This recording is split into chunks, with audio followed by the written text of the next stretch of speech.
Penyanyi hebat Kenny Rogers pernah bernyanyi, "Kamu harus tahu kapan bertahan, tahu kapan menyerah, tahu kapan pergi, dan tahu kapan harus lari." Jika Rusia punya sedikit saja akal sehat, mereka pasti sudah menyerah berkali-kali di Ukraina, sampai-sampai membuat ahli origami iri. Tapi Rusia terus saja bertaruh. Di Donetsk, mereka baru saja bertaruh besar. Seluruh konvoi pasukan Rusia memasuki salah satu area paling mematikan di Donetsk dalam misi membawa pasokan ke garis depan. Rusia bertaruh bahwa entah bagaimana caranya, konvoi ini akan berhasil melewati jalan raya yang dipenuhi drone, meski Rusia sendiri menyebutnya zona terlarang bagi tentaranya. Apakah kami masih perlu memberitahu Anda apa yang terjadi selanjutnya? Drone FPV Ukraina melihat konvoi itu dan Rusia kalah dalam pertaruhannya karena kehilangan puluhan kendaraan di jalan raya maut yang sesungguhnya. Kami benar-benar tidak tahu mengapa Rusia mencoba melakukan hal itu. Kami telah menyaksikan nasib kendaraan lapis baja Rusia di seluruh Ukraina. Hampir 25.000 diantaranya sudah hancur, justru karena mereka menjadi target mudah bagi drone FPV Ukraina. Namun pada pertengahan Juli, Komandan Rusia di Donetsk membuat keputusan yang membingungkan dengan mengirimkan konvoi berisi 50 kendaraan ke jalan lingkar Donetsk. Jalan itu sama sekali tidak aman bagi Rusia. Inilah jalan yang sudah dilarang Rusia untuk semua kendaraan kargo dan kendaraan angkut militer, karena Ukraina pada dasarnya punya kendali tembakan di sana. Jalan itu terletak hanya 12 km dari zona abu-abu yang ada di antara kota Torets dan Konstantinivka, yang sepenuhnya berada dalam jangkauan drone Ukraina dan sudah seperti itu sejak lama. Selama berbulan-bulan, para komandan Rusia telah mengetahui satu hal. Kendaraan di jalan lingkar Donetsk akan dihancurkan. Dan kehancuran itu kini semakin pasti. Ukraina sekarang memiliki keunggulan drone FPV 1,5:1 melawan Rusia di banyak wilayah garis depan, termasuk Donetsk. Generasi baru drone, baik FPV maupun jenis lainnya, terus bermunculan di Ukraina setiap bulannya. Ukraina telah menyetujui rekor 413 sistem drone baru hanya pada tahun 2026, menurut laporan Aerospace Global News. Itu rekor. Padahal tahun ini baru setengah jalan. Forbes menyebutkan drone FPV Ukraina kini tak hanya digunakan di garis depan dan wilayah tepat di belakangnya. Beberapa di antaranya bisa menempuh jarak hingga 60 km di belakang garis musuh, yang membuat jalan lingkar yang hanya berjarak 12 km dari garis depan menjadi target yang jelas. Semua ini jelas menunjukkan taruhan yang buruk. Ini seperti bertaruh habis-habisan saat kamu hanya punya kartu 7 dan 2 yang tidak sejenis dalam permainan poker. Rusia benar-benar butuh keajaiban agar konvoi 50 kendaraannya bisa melewati jalan lingkar Donetsk dan sampai ke tempat aman. Keajaiban bisa terjadi pada penjudi yang beruntung, tetapi Rusia kurang seberuntung itu. Saat konvoi itu mencoba menuju garis depan, hal yang tak terhindarkan pun terjadi. Ukraina melihat kartu 72 milik Rusia dan menaikkan taruhan dengan sepasang as di tangan. Atau dengan kata lain, banyak sekali kendaraan Rusia yang hancur setelah pasukan Putin melakukan langkah yang begitu bodoh sampai-sampai kita heran kenapa hal itu bisa disetujui sejak awal. Di belakang garis depan Donetsk, kelompok Ivan Franko melihat Rusia memasang taruhan terburuknya dalam waktu lama. Kelompok Dinas Keamanan Ukraina melacak konvoi berisi truk, van, mobil, dan sepeda motor, lalu menunggu kesempatan itu dengan antusias. Konvoi itu diizinkan bergerak dari pinggiran Malinivka yang telah menjadi basis penting bagi pasukan Rusia saat mereka mencoba menembus sabuk benteng Donetsk. Ukraina menjalankan strategi dengan baik, membiarkan Rusia makin percaya diri tiap kilometer yang dilalui. Malinivka praktis sudah tidak terlihat oleh banyak kendaraan. Mereka hampir keluar dari zona bahaya dan taruhan itu tampaknya berhasil. Lalu drone FPV pun datang. Dan mereka menghancurkan setiap kendaraan dalam konvoi Rusia. Meskipun ada larangan pergerakan kargo dan transportasi militer di jalan lingkar Donetsk, tagar IFG dengan tangan tegas dan drone yang kalian sumbangkan berhasil menahan beberapa pelanggar. Kelompok Ivan Franko menyindir di Telegram mengumumkan keberhasilan paling bisa diprediksi dalam perang Ukraina sejauh ini. Dan bukan berarti kita harus langsung percaya begitu saja pada kata-kata kelompok ini bahwa serangan gila ini benar-benar terjadi. Ada rekaman dan jumlahnya banyak. Sensor.net membagikan satu video. Rekamannya berganti-ganti antara tampilan dari drone FPV saat terbang menuju sebuah truk yang ada di konvoi Rusia dan tampilan dari penumpang di mobil yang melaju di dekatnya. Kita melihat drone itu semakin mendekat. Lalu rekamannya berganti ke tampilan lain di mana kita melihat hal yang sama. Rekamannya bolak-balik sampai tayangan drone mendadak gelap. Siapapun yang pernah menonton rekaman drone FPV Ukraina tahu bahwa jika tayangan terputus, berarti baru saja terjadi ledakan. Hal itu dikonfirmasi saat video kembali ke sudut pandang penumpang, memperlihatkan drone Ukraina turun dan langsung mengenai sasaran. Inilah kisah bencana Rusia di Jalan Lingkar Donetsk. Berkali-kali drone Ukraina terbang, menemukan dan menghancurkan kendaraan Rusia yang seharusnya tidak mengambil resiko seperti itu. Video lain kali ini dibagikan oleh Selanova Plus, menunjukkan akibat dari pembantaian di jalan yang sama yang coba dilalui Rusia.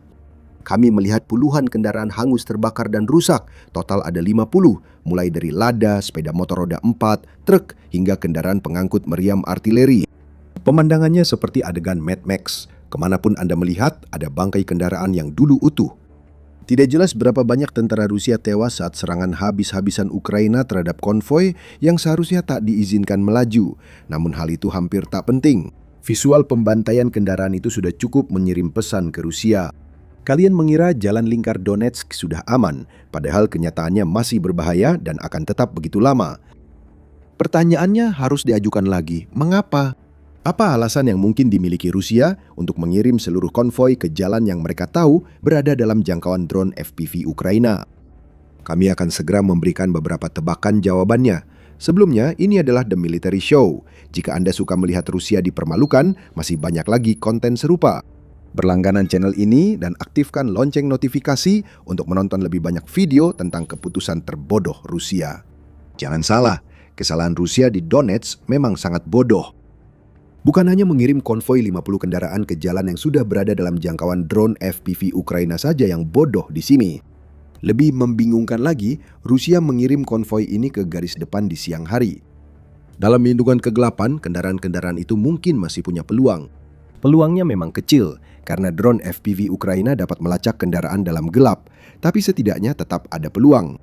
Beberapa dari mereka mungkin selamat dari pembantaian itu. Rusia sebenarnya mengirim tentaranya dalam misi bunuh diri dengan alasan yang tampak sederhana, keputusasaan. Kami sudah menyebutkan Toretsk dan Konstantinivka sebelumnya. Penjelasan paling masuk akal adalah Rusia sangat putus asa mengirim pasukan dan suplai ke garis depan dekat salah satu kota itu. Kota yang terakhir khususnya terletak di ujung selatan sabuk benteng yang harus dihancurkan Rusia jika ingin merebut Donetsk dan, secara lebih luas, wilayah Donbas yang sangat dihargai oleh Putin.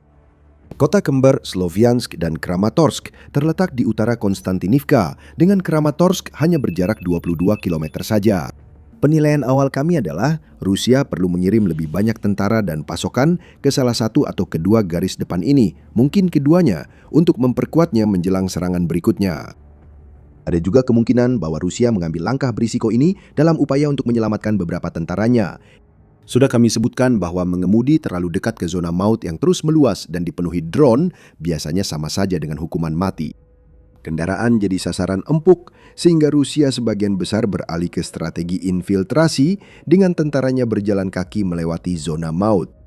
Memang berbahaya, tapi tentara lebih kecil dari kendaraan sehingga lebih sulit terlihat. Mereka juga bisa bersembunyi di parit dan bunker untuk menghindari drone Ukraina. Masalah Rusia adalah strategi infiltrasi yang berhasil pada tahun 2025 ketika kedalaman zona maut masih kurang dari belasan kilometer. Kini menjadi tidak layak lagi pada tahun 2026. Menurut Business Insider, mantan Menteri Pertahanan Ukraina Mikhailo Fedorov menyatakan tentara Rusia kini harus berjalan sekitar 30 km dengan perlengkapan lengkap untuk mencapai garis depan akibat perluasan zona maut.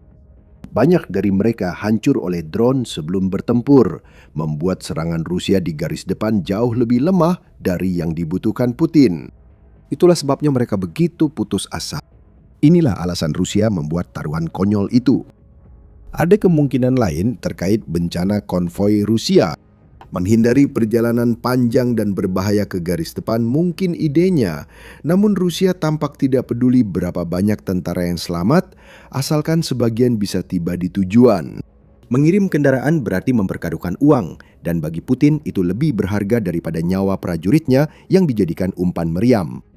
Mungkin Rusia kini tengah menyiapkan sesuatu yang jarang mereka lakukan akhir-akhir ini, yaitu serangan bermekanisasi ke posisi Ukraina. Anda mungkin bertanya, mengapa banyak mobil biasa di konvoi itu jika Rusia bersiap menyerang? Itu sebenarnya tidak mengejutkan. Selain kerugian besar kendaraan lapis baja yang sudah kami sebutkan sebelumnya, Rusia telah tercatat menggunakan kendaraan sipil untuk menyerang posisi Ukraina sejak Maret 2025. Pada saat itu, mobil dan kendaraan skala medan yang terlihat dalam konvoi Donetsk Ring Road menyumbang sekitar 70% dari seluruh kerugian Rusia menurut laporan Forbes. Tampaknya bagi Rusia, selama itu memiliki roda, maka kendaraan tersebut bisa digunakan untuk melancarkan serangan.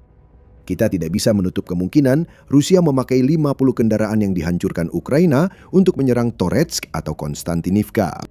Serangan seperti ini merupakan modus operandi negara yang sedang mengalami kekurangan peralatan. Namun, hal ini tetap tidak mengubah fakta sederhana. Tindakan Rusia barusan sangat bodoh. Dan itu bukan hanya bodoh, karena keunggulan drone FPV Ukraina yang jelas. Kini, puluhan hingga ratusan kilometer dari garis depan, drone serangan jarak menengah generasi baru Ukraina berhasil menyerang konvoi Rusia.